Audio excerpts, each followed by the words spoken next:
नमः शिवाय। आज हम शिव महापुराण का कोटि रुद्र संगीता का 5वां अध्याय पढ़ेंगे।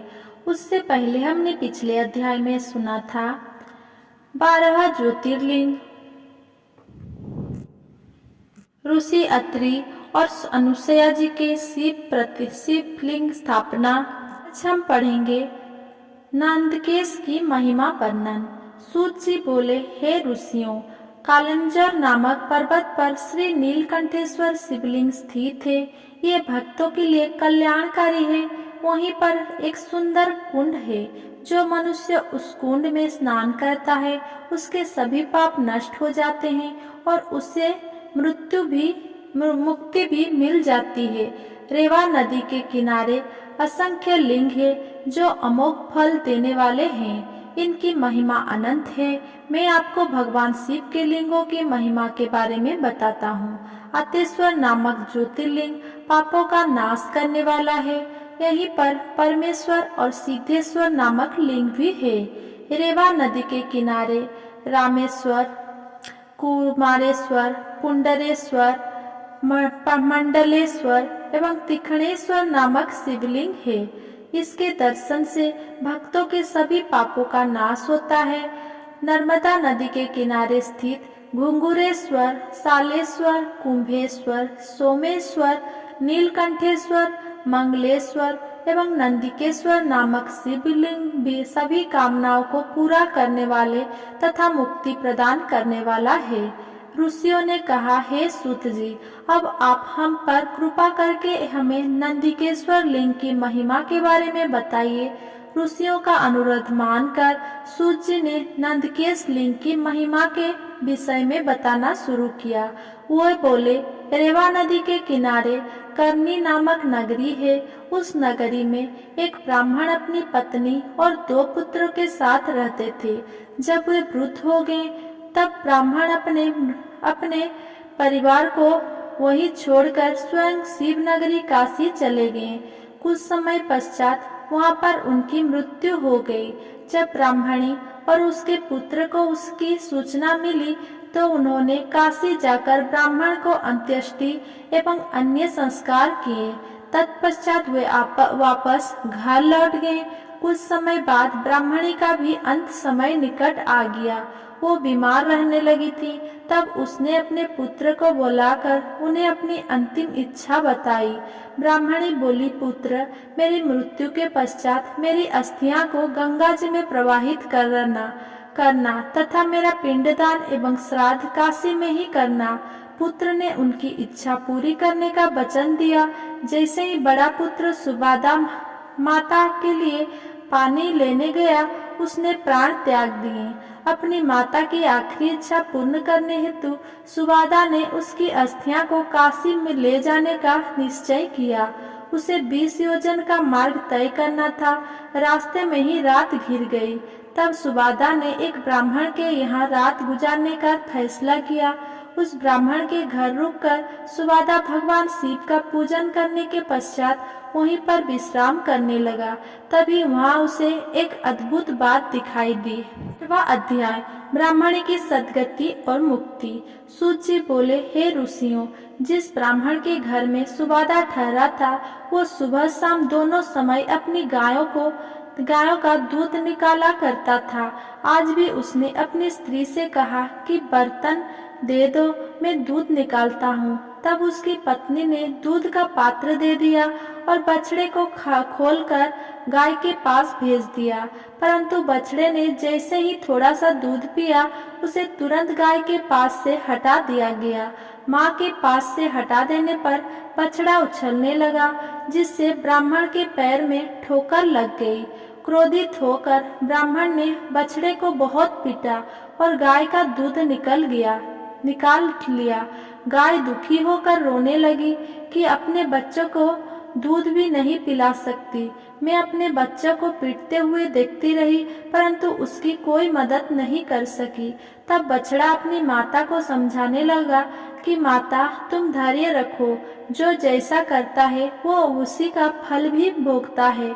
अपने बछड़े की ज्ञान भरी बातें सुनकर गाय बोली, मैं जानती हूँ कि तुम सही कह रहे हो, परंतु अपने पुत्र की दुर्दशा मुझसे देखी नहीं जाती। मुझे उस ब्राह्मण को दंड देना ही होगा, क्योंकि यदि मैं कुछ नहीं करूँगी तो यही सब बार बार होगा। तब बछड़ा अपनी माता से बोला, माँ, यदि आप ब्राह्मण को मारोगी तो आपको ब्रह्म हत्या का पाप लगेगा। अपने पुत्र की ऐसी बातें सुनकर गाय ने कहा, पुत्र, तुम ठीक कह रहे हो, परंतु गाय को सताने का दंड ब्राह्मण को अवश्य मिलना चाहिए। बाकी रही ब्रह्म हत्या, उसके पापों को मिटाने का उपाय मैं जानती हूँ। ये कहकर गाय चुप हो गई। गाय और बछड़े की ये बातें सुवाद ने सुन ली थी।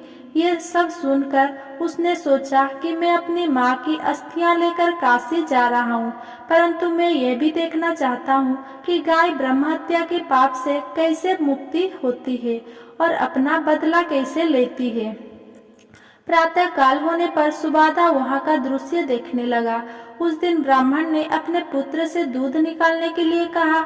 उसके पुत्र ने भी गाय के बछड़े को पीटना शुरू कर दिया, जिससे गाय को क्रोध आ गया और उसने अपने सिंगों का प्रहार लड़के की बगल में कर दिया।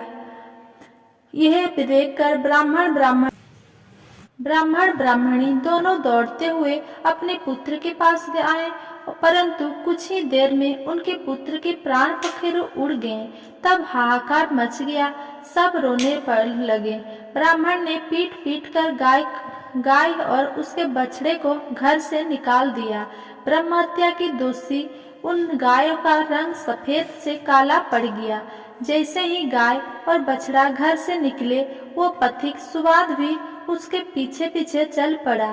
वो देखना चाहता था कि गाय क्या करती है और कहाँ जाती है। चलते चलते हुए नर्मदा नदी के किनारे पहुँचे, जहाँ पर पहले से ही नंदिकेश्वर महादेव विराजमान थे। गाय ने नर्मदा नदी में तीन गोते लगाए तो उसका काला रंग पुनः सफेद हो गया। ये देखकर सुबाद को बड़ा आश्चर्य हुआ। गाय वहां से निकलकर कहीं अन्यत्र चली गई।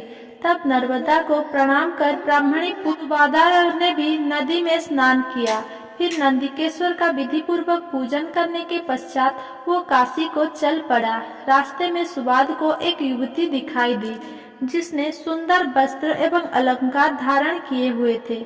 उसने सुबादा से पूछा, ब्राह्मण देवता, आप इस प्रकार प्रसन्न होकर कहाँ से आ रहे हैं और कहाँ जा रहे हैं? तब सुबादा ने उस युवती को सारी बातें बता दी और कहा कि मैं अपनी माता की आज्ञा को पूर्ण करने हेतु उनकी अस्थियां काशी ले जा रहा हूँ।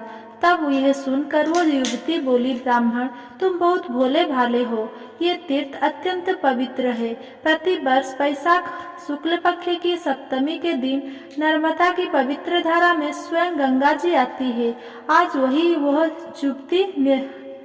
वही शुभ दिन है, इसीलिए तुम अपनी माता की अस्थियां को यही प्रवाहित कर दो। ये कहकर वो युवती अंतर ध्यान हो गई। सुबादा पुनः नर्मदा नदी की ओर लौट आया तथा उसकी पवित्र धारा में सुबाद ने निकलो। वही शुभ दिन है, इसीलिए तुम अपनी माता की अस्थियां को यहीं प्रवाहित कर दो। ये कहकर वो युवती अंतर्ध्यान हो गई। सुबाद पुनः नर्मदा नदी की ओर लौट आया तथा उसकी पवित्र धारा में सुबाद ने अपनी माता की अस्थियां प्रवाहित कर दी। तभी उसे एक दिव्य दृश्य दिखाई दिया। उसकी माता दिव्य देह धारण किए शिवलोक को जा रही थी और उसे आशीर्वचन देते हुए कह रही थी कि तुम धन्य हो, तुमने अपनी माता को सद्गति प्रदान कर दी है। पुत्र को आशीर्वाद देते हुए वो ब्राह्मणी शिवलोक को चली गई। 7वां अध्याय, नंदिकेश्वर लिंग की स्थापना। ये कथा सुनकर ऋषियों ने सूत जी से पूछा, हे भगवान सूत जी, वैशाख शुक्ल पक्ष की सप्तमी को गंगा जी नर्मदा नदी में क्यों आती है? वहाँ भगवान शिव का ज्योतिर्लिंग नंदिकेश्वर कैसे व्यापी स्थापित हुआ? कृपा कर हमारी इस जिज्ञासा को शांत करिए। ऋषियों के प्रश्न को सुनकर सूत जी बोले, एक बार की बात है, नर्मदा नदी के किनारे ऋषिका नाम की एक विधवा ब्राह्मणी रहा करती थी। तरुणावस्था में ही उसका पति पूर्व जन्म के पापों के कारण चल बसा था। तभी से ऋषिका भगवान शिव के चरणों का ध्यान करने लगी तथा उसने अपना सारा जीवन शिव जी के पूजन, ध्यान और व्रत में लगा दिया। उसने एक पार्थिव लिंग स्थापित किया और महादेव जी की कठोर तपस्या करने आरंभ कर दी। एक दिन एक बलवान मायावी राक्षस घूमता हुआ उस स्थान पर आ गया और बाल विधवा तपस्विनी को देखकर उस पर मोहित हो गया, परंतु वो ब्राह्मणी अपनी आराधना में ही लगी रही। तब वो उसे डरा धमका कर पाने की कोशिश करने लगा। तब ऋषिका डर कर शिव जी की मूर्ति से चिपक कर रोने लगी और शिव जी से रक्षा करने हेतु प्रार्थना करने लगी। भक्त वत्सल भगवान शिव तुरंत अपने भक्त की रक्षा करने के लिए उस ज्योतिर्लिंग से प्रकट हुए और उस पापी राक्षस को भस्म कर दिया। फिर उस ब्राह्मणी से बोली, ब्राह्मणी, मैं तुम्हारी तपस्या से बहुत प्रसन्न हूँ, वर मांगो। अपने आराध्य त्रिलोकीनाथ भगवान शिव को इस प्रकार अपने सामने पाकर वो दीन ब्राह्मणी शिव जी की स्तुति करने लगी और बोली, हे जगत का कल्याण करने वाले, भक्त के दुख का नाश करने वाले देवादिदेव भगवान शिव, आपने आज मेरे पतिव्रत धर्म की रक्षा करके मुझ पर बहुत बड़ा उपकार किया है। यदि आप मुझे कुछ देना चाहते हैं तो मेरी एक अभिलाषा को पूरा कीजिए। आप सदा मेरे द्वारा स्थापित इस पार्थिव मूर्ति में निवास करें। ऋषिका के वचन को सुनकर शिव जी प्रसन्नता पूर्वक उस लिंग में समा गए। उस समय आकाश से फूलों की वर्षा होने लगी। सारे देवता शिव जी की प्रशंसा करते हुए वहां आ गए। उसी समय पति तपावनी श्री गंगा जी भी वहां आई और उस ब्राह्मणी से बोली, कल्याणी, जहाँ भगवान शिव का निवास होता है वहाँ मेरा आगमन अवश्य होता है। इसीलिए वैशाख में शुक्ल पक्ष की सप्तमी तिथि को मेरा यहाँ आगमन होगा। ऋषियों, उसी दिन से उस पार्थिव लिंग का नाम नंदिकेश्वर हुआ और उनमें भगवान शिव का वास हुआ और गंगा जी भी प्रत्येक वैशाख शुक्ल पक्ष सप्तमी को वहां आने लगी। यह दिव्य तीर्थ पापों का निवारण करने वाला है। इस पवित्र कुंड में स्नान करने से सभी पाप नष्ट हो जाते हैं और मनुष्य को शिव पद की प्राप्ति होती है। वह अध्याय महाबली शिव महात्म्य। सूत जी बोले, हे ऋषियों, पश्चिम दिशा में कपिल नामक नगरी में कालनेश्वर नामक शिवलिंग है, जिसके दर्शन से सभी पापों से मुक्ति मिल जाती है। पश्चिमी समुद्र पर सिद्धेश्वर शिवलिंग है, जो सभी कामनाओं को पूरा करने वाला है। इसी स्थान पर बहुत से तीर्थ स्थल है। समुद्र के किनारे गोकर्ण नामक सरोवर है। इसमें स्नान करने से ब्रह्म हत्या के पाप से भी मुक्ति मिल जाती है। जो महाबली गोकर्ण सातों सरसातल एवं गुफाओं का भ्रमण करते हैं और सदैव शिव जी का पूजन करते हैं, वे शिव रूप को प्राप्त होते हैं। इसी गोकर्ण तीर्थ में जाकर सभी नक्षत्र शिव स्वरूप हो जाते हैं। ब्रह्मा, विष्णु, इंद्र, विश्वदेव, मधुगण, पशु, सूर्य, अश्विनी कुमार, चंद्रमा एवं नक्षत्र इसके पूर्व की ओर भ्रमण करते हैं। चित्रगुप्त, अग्नि और पितृ इसके दक्षिण दिशा से दर्शन और भ्रमण करते हैं। वरुण देव गंगा, सिंधु और नर्मदा आदि नदियों के साथ पश्चिम की ओर इसका दर्शन और भ्रमण करते हैं। चंडिका, भद्रकाली, भवानी एवं भूत प्रेत पिशाच इसका दर्शन उत्तर दिशा की ओर से करते हैं। सब देवता, पितृ, गंधर्व, चारण, सिद्ध, विद्याधर, की पुरुष, गुहा, खग, बैताल, बलि, देती के दैत्य पुत्र, मुनिगण एवं सर्प अपनी इच्छाओं की मूर्ति एवं कामनाओं की सिद्धि के लिए देवादिदेव महादेव जी की दर्शन करते हैं। यहाँ उपस्थापित भगवान सदाशिव की मूर्ति साक्षात मोक्ष प्रदान करने वाली है।